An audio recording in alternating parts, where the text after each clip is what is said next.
briskly off his hits once with the you see that's Just the 3 men on the onside. The rest are slips, gully, mid of cover point and extra cover.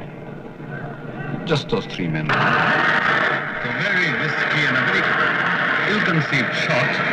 As it happened, it was safe over covers.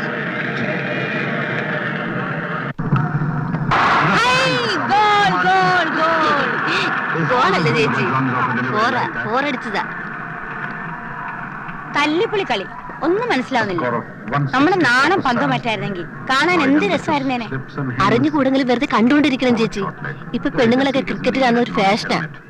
വലിയ cinema നടികളുടെ വീട്ടിലെ ബർത്ത്ഡേക്ക് cake മുറിക്കുന്ന ക്രിക്കറ്റുകാരാ. ആ അത് പറഞ്ഞപ്പോഴാ ഓർത്തത്. നാളെ എന്റെ ബർത്ത്ഡേയാ. അതെയോ? വലിയ പാർട്ടി കൊടുത്ത് ആഘോഷിക്കണ്ടേ? കൊള്ളാം, തീർച്ചയായിട്ടും വേണം. ഇപ്പൊ ഈ നഗരത്തിൽ അറിയപ്പെടുന്ന ഒരു വ്യക്തിയല്ലേ ചേച്ചി.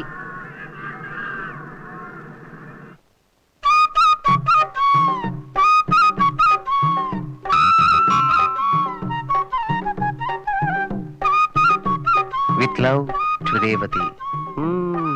ഇത്ര മതി. അവള് തലയും കുത്തി വീഴും. തള്ളെ ഒരല്പം സോപ്പിടണം. പിന്നെ ഈ ഗോപാലകൃഷ്ണൻ രാമുണ്ണി മേനോന്റെ ഏക മരുമകൻ. അല്ല, ആരാത്? രേവതിയുടെ ബർത്ത്ഡേ ആണെന്ന് അറിഞ്ഞു. എന്റെ വക ഒരു സമ്മാനം, ക്ഷണിച്ചില്ലെങ്കിലും. അയ്യോ, അങ്ങനെ വിചാരിക്കരുത്. ഒന്നാമത് ഇന്നല്ലേ ബർത്ത്ഡേ, നാളെയാ. സാരല്ല, മുൻകൂറായി ഞാൻ ക്ഷണിച്ചിരിക്കുന്നു. ആട്ടെ, നിങ്ങൾ എങ്ങനെ അറിഞ്ഞു? ഞങ്ങളൊക്കെ ഇവിടെ ജീവിക്കുന്നവരല്ലേ. അതെ അതെ അതെ അതെ. മാത്രല്ല, ഇപ്പൊ ഞാൻ ലേഡീസ് ക്ലബിന്റെ സെക്രട്ടറിയാണ്. അതുകൊണ്ട് ഇവിടെ എന്ത് നടന്നാലും എല്ലാരും അറിയും. ക്ലബിന് ഇത്രേ സുന്ദരിയായ ഒരു സ്ത്രീയെ ഇന്ന് വരെ സെക്രട്ടറിയെ കിട്ടിയിട്ടില്ല. രേവതിക്ക് പൂക്കൾ ഇഷ്ടമാണോ? ആ, ഇഷ്ടമാണ്. എനിക്കറിയാം. ഞാൻ പറ. സാറ് ഇവിടെ ഉണ്ടായിരുന്നോ? ഞാൻ പോവാ.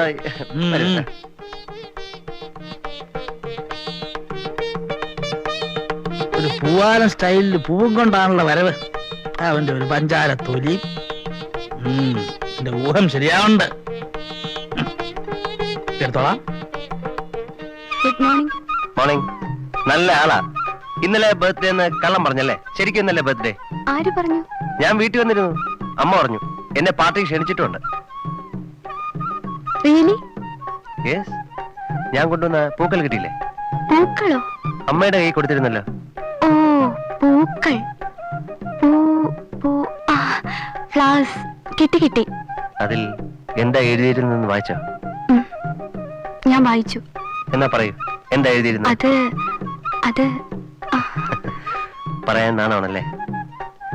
To Revathi with love, Gopalakrishnan.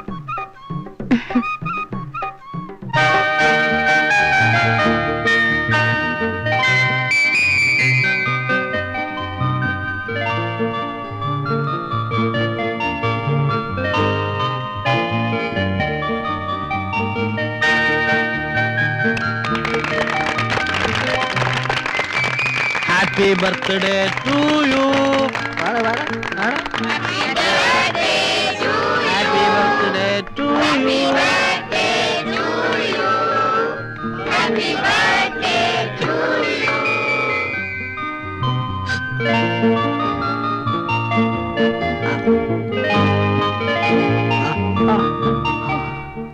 രക്ഷപ്പെട്ടു. കേക്ക് മുറിക്കും മുമ്പെങ്ങാനും വന്നിരുന്നെങ്കിൽ എല്ലാം തുലഞ്ഞേനെ. ഹലോ. ഹലോ ഗോപു, വരൂ, അകത്തേക്ക് പൊയ്ക്കോളൂ. എന്താ എവിടെ ഇരിക്കുന്നത്? ഞാൻ എന്റെ ഫ്രണ്ട്സിനെ വെയിറ്റ് ചെയ്ത് നിൽക്കുകയാണ്. ഗോപു, അകത്തേക്ക് പൊയ്ക്കോളൂ.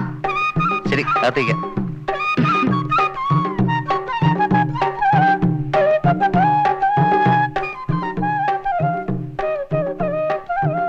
അയ്യോ, അച്ഛൻ. ഇവനാ എന്നെ കണ്ട് ഒളിച്ചതാണ് അവൻ. അപ്പൊ ഞാൻ വിചാരിച്ചത് ശരിയാണ്. ഇവനും അവളും തമ്മില് തന്റെ ഒരു ഒടുക്കത്തെ ഡിസ്കോ. താൻ തുള്ളിത്തുള്ളി എങ്ങടാ പോണെന്ന് എനിക്ക് മനസ്സിലായി. അത് ഞാൻ കണ്ടുപിടിക്കുന്നതിന് മുമ്പ് എന്റെ പുറത്തൊരു ആരോപണം കെട്ടിവെച്ചാല് തനിക്ക് അവനോട് കൊളിച്ചോടി പോയ കാരണമായി അല്ലേ?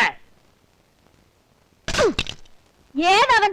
നിങ്ങളുടെ ചെടിയുടെ ഇടയിലെ ക്ലാസിക്കൽ പ്രേമം ഞാൻ കണ്ടുപിടിച്ചു എന്ന് വിചാരിച്ച് എനിക്കെതിരെ ഒരു കേസ് ഉണ്ടാക്കി രക്ഷപ്പെടാന്ന് വിചാരിക്കുന്നു. അതെ, അങ്ങ് കയ്യിലിരിക്കട്ടെ.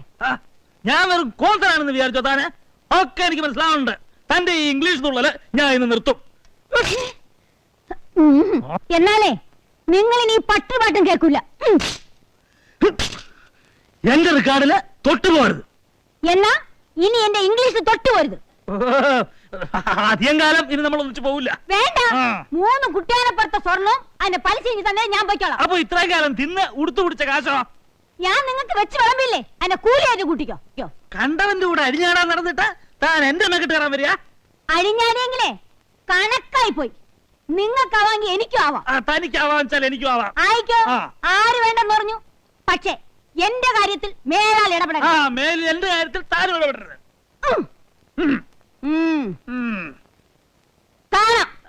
കാണാം.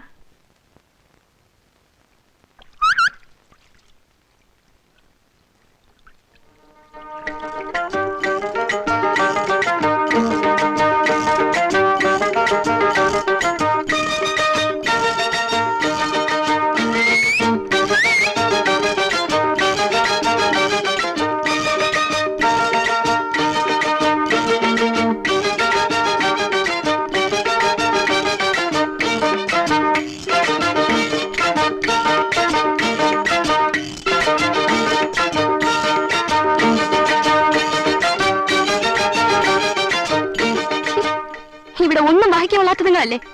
അതെങ്ങനാ? കൂടെ താമസിക്കുന്നവരെ വാങ്ങിക്കൊള്ളാത്ത സാധനങ്ങളല്ലേ? അത് പോട്ടേന്ന് വെക്കാം. ഈ ആഭാസത്തരം കാണിച്ചാൽ എന്ത് ചെയ്യും?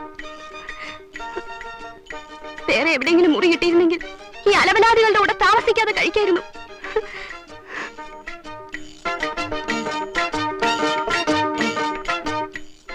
വാതുക്കളിൽ നിന്ന് മാറി നിന്നൂടെ? വെളുപ്പാങ്കാലത്ത് കുറ്റിയടിച്ചു നിൽക്കുന്നു. വേറെ വേലയും തൊഴിലൊന്നുമില്ലല്ലോ.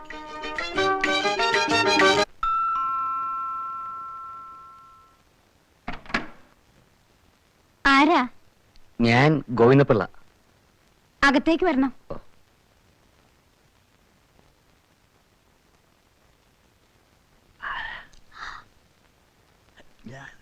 നമസ്കാരം.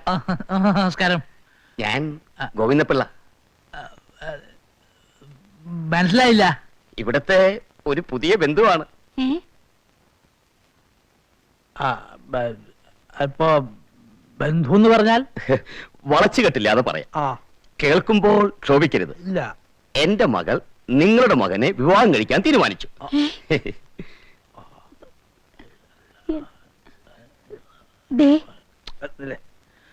അതായത് എന്റെ മകനെ നിങ്ങളുടെ മകൾ വിവാഹം കഴിക്കാൻ തീരുമാനിച്ചു. അതെ.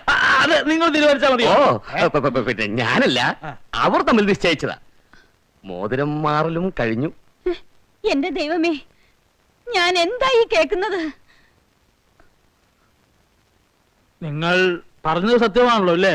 അതെ. എന്നിട്ട് അവനോട് പോയി? ബോംബെക്ക് പോയി. എന്തിനാ? ബിസിനസ് ആവശ്യത്തിന്. അവനെ ഞാൻ ബോംബെ കഴിച്ചിട്ടുള്ളത് ബിസിനസ്സിനല്ല, പഠിക്കാനാണ്. കഴിഞ്ഞത് കഴിഞ്ഞു. ഇനി നമുക്ക് ഈ പ്രശ്നം വേണ്ടതുപോലെ അങ്ങ് കൈകാര്യം ചെയ്യാം.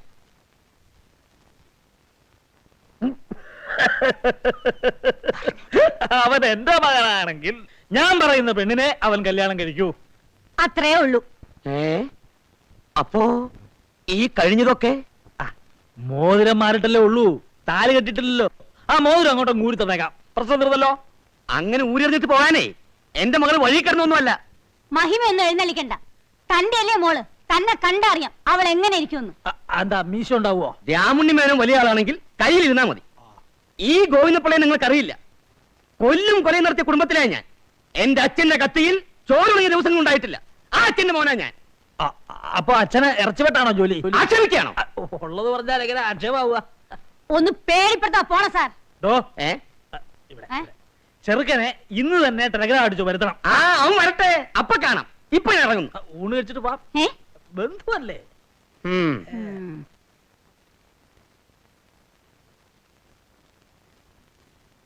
പിന്നെ അയാൾ പറഞ്ഞതിൽ എന്തെങ്കിലും സത്യം ഉണ്ടാവോ? ഉണ്ടാവോ?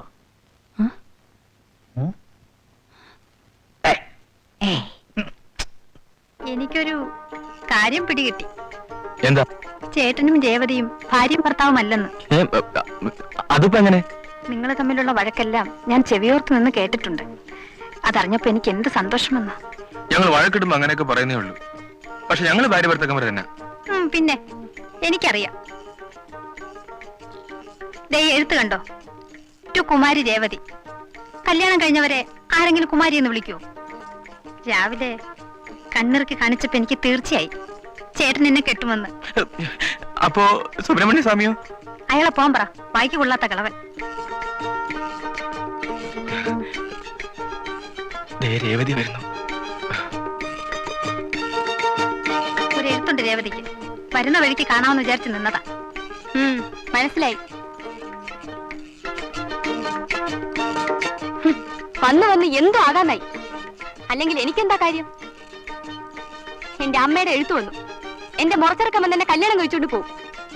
പിന്നെ ഞങ്ങളായി, ഞങ്ങളുടെ പാടായി.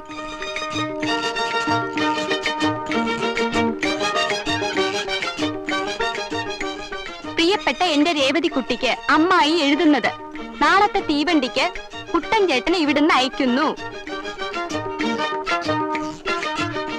അവൻ കുറച്ചുനാൾ അവിടെ നിന്ന് നിന്റെ ചിട്ടയൊക്കെ പഠിക്കട്ടെ. വിവാഹത്തിന് നീ സമ്മതിക്കുമെന്ന് എനിക്കറിയാം. ഇതോടൊപ്പം കുട്ടന്റെ ഒരു ഫോട്ടോയും അയക്കുന്നു, നിനക്ക് കണ്ടോണ്ടിരിക്കാൻ എന്ന് സ്വന്തം അമ്മായിയും അമ്മാവനും.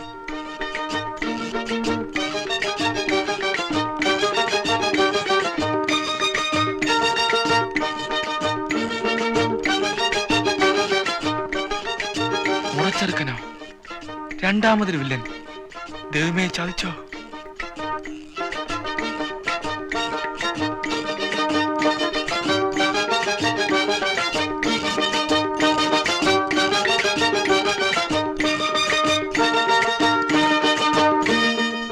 ഇതൊരു തിരിച്ചടിയാണ്. അതെനിക്കും അറിയാം. പക്ഷെ വീട്ടിലെത്തിയാൽ അവൾ അവനെ കല്യാണം കഴിക്കും, എന്നെ ഇറക്കി വിടുകയും ചെയ്യും. വീട്ടിലെത്താതിരുന്നാലോ? അതെങ്ങനെ? വഴിക്ക് വെച്ച് തട്ടിക്കളയാം, ഒഴിയിട്ട് ശല്യം. അല്ലേലും നിന്റെ മനസ്സിൽ ക്രൂരതയെ വരൂ. നീ എന്താടാ കഴിഞ്ഞ ജന്മം ആരാച്ചാരായിരുന്നു? വേറെ വഴിയൊന്നും ഞാൻ ആലോചിച്ചിട്ട് കാണുന്നില്ല. ഒരു കാര്യം ചെയ്യാം, വിരട്ടി മടക്കാം. അതെങ്ങനെ?